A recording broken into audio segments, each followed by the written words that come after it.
اللي جاي المنتخب المغربي هو ده بقى. المنتخب المغربي. انا قاعد مستني يعني من بدري وعمال طبعاً اقول يا رب. قلوبنا دايما مع المنتخبات العربيه ومع المنتخب المغربي تحديدا. ومنتخب مليء بالنجوم ومليء بالمواهب، وانا واحد من الناس يعني اكيد هشجع المنتخب المغربي في المجموعه السادسه. واتمنى رغم صعوبه المجموعه، وقلت لك يا كريم هم اللي في مجموعه ثانيه انا كنت شايف ان فرصهم هتبقى اكبر بكتير. عندهم جيل واعد جدا جدا، عندهم اسماء كبيره وعندهم نجوم في كل الخطوط وعندهم اكتر من قائد في كل خط. طيب. هذا ما يميز المنتخب المغربي. هاتوا لنا قائمه واحد واحد بقى يا جماعه، عشان ده قائمه المنتخب المغربي فناخدها على المال. اسماء كبيره قوي واحده واحده من حراسه المرمى. اتفضل بقى يا استاذ جمال. عرفنا ياسين بونو واحد من افضل الحراس في اوروبا وفي الليجا، مش محتاج تعريف يعني. بحارس مرمى نادي اشبيليه، مدير المحمدي بيلعب مع نادي الوحده السعودي. ورضا التكناوتي طبعا جماهير الكره المصريه عارفاه لانه الحارس الاساسي لفريق الوداد، بطل تشامبيونز ليج افريقيا الموسم الماضي.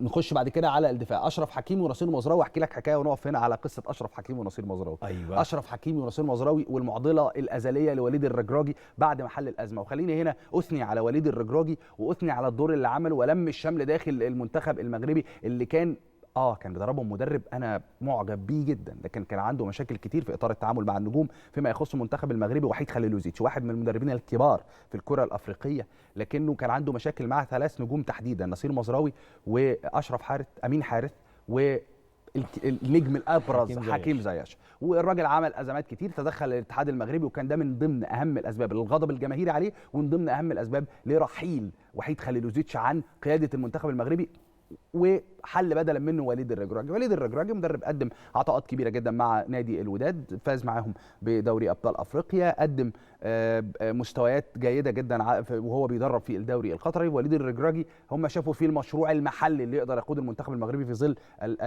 الوقت الحرج اللي بتمر بيه الكره المغربيه قبل كاس العالم وبعد خروجهم امام المنتخب المصري في بطوله افريقيا مستهل العام الحالي. فقدر يلم الشمل تاني، رجع اشرف امين حارث، رجع نصير مزراوي، رجع حكيم زياش، وقدر تاني يرجع وحل مشكله عبد الرزاق حمد الله بالمناسبه موجود طبعا في القائمه لما هنروح له. فايه بقى الازمه اللي موجوده؟ اشرف حكيمي، انا عارف الوقت أشرف طبعا حكيمي ونصير مزراوي. في ازمه كبيره عند وليد الرجراجي، 2 لعيبه كبار جدا، واحد بيلعب بايرن ميونخ وواحد بيلعب في البي اس جي، 2 لعيبه مؤثرين جدا. الراجل عايز يستعين بالاثنين وفي نفس الوقت عنده مشكله في الظهير الايسر، يستعين بمين في الاثنين؟ ولازم العب بالاثنين فجيت مباراه تشيلي مباراه وديه وراح ملاعب اشرف حكيمي في الباك ليفت ولاعب نصير مزراوي في الباك رايت. الاثنين بالمناسبه بيلعبوا في المركز الظهير الايمن.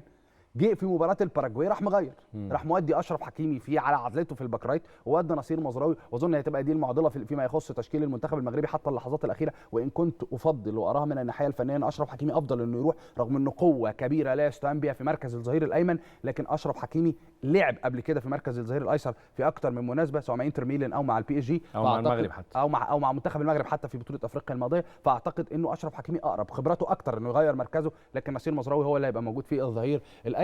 معاهم كمان نايف اجرد اللي عمل ابجريد كبير جدا في مسيرته بالذهاب من الدوري الفرنسي لويست هام، رومان سايس وخبرات كبيره جدا مع ولفرهامبتون بعدين بشكتاش، اشرف داري اللي راح من الوداد وبالمناسبه واحد من افضل المدافعين اللي ظهروا داخليا في افريقيا وانتقل من نادي الوداد لنادي بريست في الدوري الفرنسي، يحيى عطيه الله برده من نادي الوداد ولاعيب مميز جدا، بدر بنون لاعب النادي الاهلي السابق واخيرا ضحك ليه الانضمام الدولي وعاد لمنتخب المغرب بعد طول غياب مع وحيد خليلوزيتش في كاس العالم ويلعب كاس العالم طبعا. وجواد يميخ بالمناسبه مدافع واحد من ابرز المدافعين اللي ظهروا في المغرب في ال10 سنوات الاخيره، ابتعد فترات طويله للاصابه لكنه لعيب قوي جدا جدا ولعيب مؤثر. وبالمناسبه هو برده كان من خريجي نادي الرجاء، وجواد يميخ اسم من الاسامي الجيده جدا. واعتقد انه خط الدفاع تحديدا في فرقه المغرب مميز جدا، جواد يميق مدافع مميز، بدر بنون مدافع مميز، اشرف داري ولا افضل، رومان سايس ونايف اجرد، 5 مدافعين هيلعب منهم 2 اعتقد ما عندهمش اي مشاكل في السنتر باك فيما يخص قائمه المنتخب المغربي. نكمل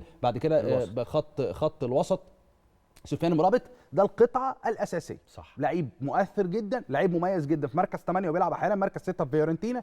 سفيان مرابط يا كريم ده ما بيتغيرش، بص على قائمه المنتخب المغربي واللاين اب بتاع وليد الرجراجي او من قبله حتى وحيد خليلوزيتش، ده القطعه الاساسيه. شايف كل اللاعبين بقى اللي موجودين دول اللي احنا لسه هنقول اساميهم فيما يخص، بركز وسط الملعب، ما بتكلمش هنا لسه على الاجنحه لان بيلعبوا 4 2 3 1، المركزين بتوع وسط الملعب سفيان مرابط وحط جنبه اي حد، وهم بالتشكيل الاساسي على الترتيب كده، سفيان مرابط وعز الدين قناحي، دول ابرز 2 لعيبه موجودين بيلعبوا في قلب وسط الملعب في المنتخب المغربي. تروح بعد كده للثلاثي الامامي الناري اللي اتمنى انه بعد اصابته للاسف اصيب قبل ما ندخل على الهوا بلحظات امين حارس في مباراه كبيره جدا ما بين مارسيليا وموناكو وخرج محمولا، وفي اغلب في الاغلب العام يبقى صعب يلحق البطوله، لكن اتمنى انه يلحق ورقه مهمه جدا جدا للمنتخب المغربي. اللعيب الثاني وهرجع لك لبقيه الاسماء، سفيان بوفال لاعب نادي انجي، لعيب مهاري عظيم. جدا جدا في بحبه مركز جدا. الجناح الايسر، ولعيب كورته حلوه كريم. بحبه قوي. الناس تحب تتفرج على سفيان بوفال، خاصه لما الضغط يخف عليه شويه، لو دايما كان هو المتنفس الوحيد مع المنتخب المغربي في ظل استبعاد حكيم زياش. صح. لكن في ظل وجود حكيم زياش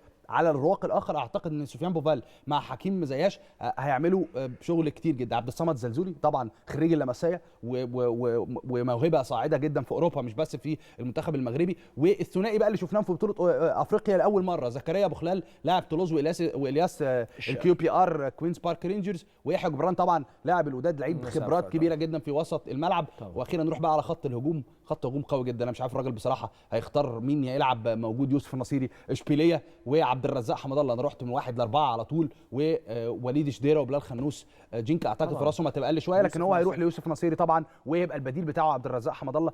تخيل لعيب بحجم عبد الرزاق حمد الله، ده الاسترايكر البديل للمنتخب المغربي. اعتقد خط هجوم وخط وسط قوي جدا، ضربه مؤثره للمنتخب المغربي. غياب امين حارث لو غاب بعد اصابته امام موناكو، لكن اعتقد يعني الخيره في الشباب اللي موجودين. انت عارف انا اقول لك حاجه بصراحه، مش حبا في المغرب، مش بس عشان منتخب شقيق، انا بحب المغرب كمنتخب اصلا ممتع، منتخب قوي جدا.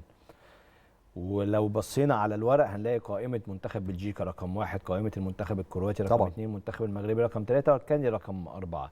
بس انا متفائل تفاؤل كبير جدا المنتخب المغربي هياخد بطاقه من كرواتيا او من بلجيكا. انا متمنيا